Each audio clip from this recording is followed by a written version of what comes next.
Welcome to plus TV Telangana. ఇప్పటికే దళిత Christians అందరూ కూడా హిందూకు సంబంధించినటువంటి హక్కులన్నీ పొందుతూ ఉన్నారు. అసలు వాళ్ళకి ఎటువంటి వర్తించవు అని చెప్పేసి సుప్రీంకోర్టు ఒక తీర్పు ఇచ్చింది. తీర్పుకు మద్దతుగా దళిత హిందూ సంఘ నాయకులు అందరూ కూడా ఒక పెద్ద ఎత్తున ప్రెస్ మీట్ పెట్టారు. మాట్లాడదాం. మనతో పాటు బీజేవైఎం అరవింద్ గారు ఉన్నారు. అని ఎట్లా చూస్తారు? ఇప్పటికే ఈ వివాదం అయిపోయింది, మందకృష్ణతో ఎండ్ అయిపోయింది అనుకుని మళ్ళీ మొదలెట్టారు. అసలు మళ్ళీ ఏం జరగబోతుంది? అసలు మందకృష్ణ ఓరు ఆయన ఓరు ఆయన కృష్ణ గారు మంద ఎలియా. ఆయన ఒక కన్వర్టెడ్ క్రిస్టియన్, కన్వర్టెడ్ మతం మారి సరే మా మాదిగా అన్నదమ్ముల కోసం ఉద్యమం చేసిండు. ఆ ఉద్యమానికి రెస్పెక్ట్ ఇచ్చినాం అంతే తప్ప ఆయన చెప్పిందని వినడానికి మేమేమైనా గంగిరెద్దులమా? ఆయన ఎవరు? ఎస్సీ ఫలాలు అసలైన ఎస్సీ హిందువులకు దక్కాల్సిన టైంలో నేను వచ్చి కన్వర్టెడ్ క్రైస్తవులకు పెడతా, ముస్లింలకు పెడతా అంటే అయ్యా జాగిరా రాజ్యాంగం ఏమైనా? మా ఎస్సీ ఫలాలు మా దేవుడు అంబేద్కర్ గారు ఎంతో అవమానాలకు గురై ఎన్నో పోరాటాలు చేస్తే మాకు ఫలాలు అనేది దక్కినాయి. అవే అనేది ఎవరైతే హిందూ మతంలో కొనసాగుతున్న ఎస్సీలకు, సిక్కులకు, బౌద్ధులకు దక్కాల్సిన సమయంలో ఈ మందకృష్ణ కానీ, గాలి వినోద్ కుమార్ కానీ, చెన్నయ్య కానీ, మరియు ఆర్ఎస్ ప్రవీణ్ కుమార్ కానీ ఈ ఎలుకలన్నీ బోన్లకి బయటకు వచ్చి కన్వర్టెడ్ క్రైస్తవులకు ఇవ్వాలంటే ఎందుకు ఇస్తాం? మా హక్కు. క్రిస్టియానిటీలో కూడా ఇప్పటికీ ఆ కుల వివక్ష పోలేదు. ఇప్పటికి కూడా ఎస్సీల పైన కులం పేరుతో దూషిస్తూ ఉన్నారు. ఇప్పటికీ వాళ్ళపైన దాడులు జరుగుతూ ఉన్నాయి. ఖచ్చితంగా వాళ్ళకు అట్రాసిటీ అవసరం. సుప్రీంకోర్టు వ్యతిరేకమైన తీర్పు, రాజ్యాంగ వ్యతిరేకమైన తీర్పు సుప్రీంకోర్టు ఇచ్చిందని చెప్పేసి మందకృష్ణ కావచ్చు, ఆర్ఎస్ ప్రవీణ్ కావచ్చు, వీళ్ళందరూ మాట్లాడుతున్నారు. అన్న ఇప్పుడు ఇక్కడున్న ఎస్సీలు హిందూ మతం వీడి క్రైస్తవంలోకి ఎందుకు పోతారంటే మత స్వేచ్ఛ అని అంటారు. ఆడ మాకు అంతా ఈక్వాలిటీ ఉంటారు, సూటు బూటు వేసుకుంటాం, అందరం కూర్చొని ఒక దగ్గర కేకు తింటాం, బిర్యానీ తింటాం అని చెప్పి పోయిర్రు. ఆడ మీకు ఇజ్జత్ లేనప్పుడు మీరు ఆడ కొట్లాడుకోవాలా, కానీ ఆడిపోయినా మా ఫలాలు కావాలంటే ఎందుకు వస్తాం మేము? ఇప్పుడు వీళ్ళు ఏమంటారు అంటే చింతాడ ఆనంద్ కేసు. అది చింతాడ ఆనంద్ గాడు ఏంది? పాస్టర్ గా నువ్వు ప్యూర్ క్రిస్టియన్. ఆడు ఒక పాస్టర్ అయి ఉండి ఆయన కులం సర్టిఫికేట్ ఎస్సీ హిందూ ఆది మాదిగా అని పెట్టుకోండి. సిగ్గు శరం లజ్జ ఏమైనా ఉందా వీళ్ళకి? అటు యేసు ప్రభుని మేము మోసం చేస్తారు. నిజమైన దేవుడు, పరిశుద్ధమైన ఆత్మ అని బోధాలు చేస్తారు కదా, ఆ యేసు ప్రభుకి కూడా మోసాలు చేసి దొబ్బి తింటారు ఫలాలు. వీళ్ళు ఏంది? ఆ చింతాళ ఆనంద్ కొట్లాట అయింది రెడ్డి అయినతోని. ఆ కిరికిరి పంచాయతీలో ఎస్సీ సర్టిఫికేట్ వాడి అట్రాసిటీ పెట్టిండు. హైకోర్టు దానికి నువ్వు చేసిన తప్పు రాబాయి, నువ్వు పాస్టర్వి, నువ్వు రాజ్యాంగం ప్రకారం 1950 ప్రెసిడెన్షియల్ ఆర్డర్ ప్రకారం నువ్వు హిందూ మతం వీడి క్రిస్టియానిటీలోకి వెళ్ళినావు కాబట్టి నువ్వు ఎస్సీ హోదా నీకు వర్తింపజేది, బీసీసీ కిందికి వస్తావు అని చెప్పి రాజ్యాంగబద్ధంగా తీర్పు ఇచ్చింది. సుప్రీంకోర్టులో సవాల్ చేసి సుప్రీంకోర్టు కూడా అదే తీర్పుని స్వాగతిస్తూ ఇచ్చింది. అయితే ఈ మందకృష్ణ మాదిగా వ్యక్తి వర్గీకరణ సమయంలో సుప్రీంకోర్టు తీర్పు ఇచ్చింది. నువ్వు బయటకు వచ్చి స్వీట్లు పంచుకొని నువ్వు స్వాగతించినావు. సరే మా మాదిగా అన్నదమ్ములకు దొరికింది న్యాయం, మేము మీ స్వాగతించినాం. మళ్ళీ అదే సుప్రీంకోర్టు రాజ్యాంగబద్ధంగా బాబాసాహెబ్ ఇచ్చిన రాజ్యాంగం ప్రకారమే కన్వర్టెడ్ అయిన క్రైస్తవులకి ఎస్సీ హోదా అనర్హులు అని చెప్పి తీర్పిచ్చింది. స్వాగతించాలా కదా? నువ్వు అప్పుడొక నీ మాట ఇప్పుడొక మాట అంటే నువ్వు మాదిగా ఉద్యమం కొట్లాడింది కేవలము కన్వర్టెడ్ అయిన క్రిస్టియన్ల కోసమా, ఇస్లాంలో కన్వర్ట్ అయిన తుర్కుల కోసమా?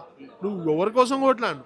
అసలైన హిందూ మాల మాదిగలు మరియు ఉపకులాలు ఎవరైతే హిందూ మతంలో కుల వివక్ష గురయ్యారో వాళ్ళకి రిజర్వేషన్ ఫలాలని చెప్పి బాబాసాహెబ్ ఇచ్చిన తీర్పును అగౌరవపరుస్తూ నువ్వు ఈరోజు బయటకు వచ్చి దొంగ మాటలు మాట్లాడుతున్నావు. నేను మందకృష్ణ మాదిగా సూటిగా కూడా చెప్తున్నా, నువ్వు హిందూ మాదిగ కోసం కొట్లాడినావు కాబట్టే నీకు కేంద్ర ప్రభుత్వం పద్మశ్రీ అవార్డు ఇచ్చింది.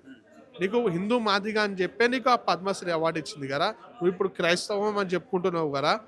నువ్వు దమ్ము ఉంటే, నువ్వు నిజంగానే నీకు ఆ దేవుని పైన నీకు అంత ప్రేమ ఉంటే, ఆ క్రిస్టియన్స్ల పైన అంత ప్రేమ ఉంటే పద్మశ్రీ అవార్డుని వెనక్కి ఇచ్చేసి నువ్వు వాళ్ళ కోసం కొట్లాడు. అంటే నీకు భుక్తికేమో అంబేద్కర్, కానీ మొక్కేడదేమో యేసు ప్రభునా. నువ్వు శివుని మొక్కు, రాజ్యాంగ ఫలాలు తిను, మేము మీ స్వాగతిస్తాం. అంతేగాని యేసుని మొక్కుతా అంబేద్కర్ ఫలాలు కావాలంటే మేము ఒప్పుకోం, పక్కా కొట్లాడతాం. క్రిస్టియానిటీలో ఉన్న దళిత మేధావులు కావచ్చు, వాళ్ళ సంఘ నాయకులు ఏం చెప్తారు? మందకృష్ణ కావచ్చు, ఆర్ఎస్ ప్రవీణ్ కావచ్చు, అలాగే సంబంధించి వీళ్ళందరూ కూడా గాలి వినోద్ కావచ్చు, అందరూ ఏం చెప్తా ఉన్నారు అంటే ఎవరైతే జడ్జిలు ఈ తీర్పు ఇచ్చారో వాళ్ళు బాపని కులానికి సంబంధించిన వాళ్ళు మా క్రిస్టియానిటీ అంటే నచ్చదు కాబట్టి, వాళ్ళు హిందువులు కాబట్టి కావాలనే క్రిస్టియానిటీ దళితుల మీద టార్గెట్ చేస్తున్నారు, మళ్ళీ దళితులపైన దాడి చేయడం కోసం బీజేపీ పూనుకుంటోంది అని చెప్పేసి మాట్లాడుతూ ఉన్నారు. ఎటువంటి జరుగుతుంది? క్రిస్టియానిటీలా ఎలాంటి క్యాస్ట్ లేవని వాళ్ళ వాటికన్ సిటీ నుంచి చెప్పిపోయమని అప్పుడు ఒప్పుకుంటాం. ఈ బేకారగాలు ఆ గాలి వినోద్ కుమార్ ఆయన జాబ్ కోసమేమో ఎస్సీ హిందూ సర్టిఫికేట్ వాడిండు. దాని జాబ్ రిటైర్మెంట్ అయినాక కొడుకుల కోసం బుద్ధిస్ట్ సర్టిఫికేట్ వాడిండు. ఇప్పుడు దళిత దందోరా అని ఒక దుకాణం తెరిచిండు పైసల కోసం. ఈ బేకార్గాలు చెప్పిన మాటలు ఇని మేమంతా తలూపడానికి ఏం లేదు. నిజంగానే కృష్ణనాటిలా క్యాస్ట్స్ ఉన్నాయంటే వాటికన్ సిటీ ఏడైతే యేసు ప్రభు పుట్టిండో ఆడ నుంచి చెప్పి పీర్రా భయ్. ఇంకొకటి ఇస్లాంలో బి అంటారు కదా, ఏడైతే మక్కా ఉందో వీళ్ళు తుర్కోలు పోతారు కదా మొక్కని, ఆడికని చెప్పి పేరు మా దగ్గర క్యాస్ట్లు ఉన్నాయంటే అప్పుడు మేము ఆలోచిస్తాం. వాళ్ళే చెప్తున్నారు మా దగ్గర కులాలు లేవు, మా దగ్గర ఈక్వాలిటీ ఉందని. మీరెవరు రా భయ్ ఈడ జాయిన్ అయినారు, మధ్యలో జాయిన్ అయినారు. మీరెవరు మీ మాట విననీకి? మిమ్మల్ని వస్తున్న కేర్ చేస్తారా? మీ మాటలు వినే అంత టైము సో మచ్ తవ్వి వాళ్ళకి లేదు. మీరు దయచేసి ఈ బేకార్ మాటలు, ఈ అపనింద మాటలు అనేది మానుకోవాల్సింది. క్రిస్టియానిటీ అనేది అసలు మతం కాదు, మాదొక ఒక మార్గాన్ని ఎంచుకున్నాం. అది మార్గం మాత్రమే మతం కాదు, ఒక జ్ఞానం కోసమే అందులో ఎంచుకున్నాం. హిందుత్వంలో మా పైన దాడులు జరుగుతున్నాయి కాబట్టి మమ్మల్ని ఒక మనుషుల్లా చూడలేరు కాబట్టి ఇందులోకి వచ్చినాం. కానీ ఇందులో కూడా మాకు ఇంకా దళితులు అనేటువంటి ఆ పేరు పోవట్లేదు, మాకు ఖచ్చితంగా అట్రాసిటీ కావాల్సిందని చెప్పేసి వాళ్ళు మాట్లాడుతారు. మేము ఎందుకు ఇస్తాం? ఇప్పుడు క్రిస్టియానిటీ మతం అనేది ఇండియాలో పుట్టలేదు. కాన్స్టిట్యూషన్ ప్రకారం భారతదేశంలో ఏ మతాలు అయితే పుట్టినో దానికే ఈ కాన్స్టిట్యూషన్ ఫలాలు అనేది అందుతాయని చెప్పి బాబాసాహెబ్ రాజ్యాంగం ద్వారా తెలియజేయడం జరిగింది. ఇప్పుడు హిందూ మతం వీడిన హిందూ మతంలో మళ్ళీ సిక్కు మతం, బౌద్ధ మతం ఇవన్నీ భారతదేశం మూలాలతో పుట్టిన మతాలు. క్రిస్టియానిటీ అనేది బయట దేశంలో పుట్టిన మతాలు. ఇస్లాం కూడా బయట దేశంలో పుట్టిన మతాలు. ఏడైతే మతం పుట్టిందో వాళ్ళే చెప్పారు మా మతంలో అనేది స్వేచ్ఛ సమానత్వం ఉంది, ఇక్కడ క్యాస్ట్ ఫీలింగ్ అనేది లేవు, మేము అందరినీ ఈక్వాలిటీగా చూస్తామని చెప్పి వాళ్ళు చెప్పారు. ఇక్కడ మీరు షోక్కి జాయిన్ అయ్యారు, కొంతమంది ఏమో హిందువుల మీద కోపంతో జాయిన్ అయ్యారు, కొంతమంది ఏమో వాళ్ళు ఇచ్చే ఫలాలకు ఆశపడి జాయిన్ అయ్యారు. మీరు ఎగబడి జాయిన్ అయ్యి ఆడ మీకు ఇజ్జత్ ఇవ్వకపోతే మీరు వాళ్ళతో కొట్లాడుకోర్రా భయ్. ఆడ ఈడికేం షో ఇది అయ్య ఎవరికైతే ఉట్టిర్రో అన్ని అయ్యాన్ని నేను బిల్వ అంటావు, పక్కు ఇంటోన్న అయ్యా అని పిలుస్తావు. కానీ సొంత అయ్యా ఆస్తి కావాలంటే మేము ఎందుకు కూకుంటాం?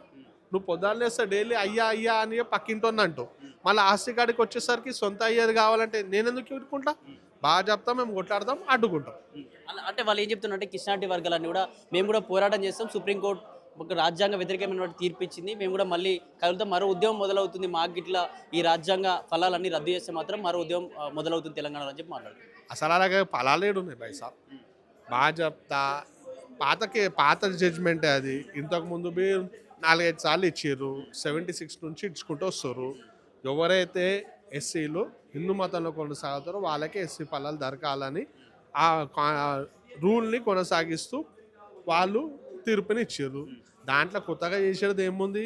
ఈ కొత్తగా తెరిచిన దుకాణాలు ఇవన్నీ ఏదో దశమ భాగం పేరు చెప్పుకొని 10% తింటారు కదా, దీని పేరు చెప్పుకొని ఇంకో 5% దుకాణం కొత్తగా తెరుస్తామని ఆలోచన ఉన్నట్టుంది పాస్టర్లకు కొంతమంది. అందుకే కొత్త రకమైన దుకాణం తెరిచారు. దీన్ని అంత సీరియస్ తీసుకో అవసరం లేదు. పక్కా రాజ్యాంగం అనేది మా ఎస్సీల కోసం ఏవైతే రిజర్వేషన్ ఉన్నాయో అవి మా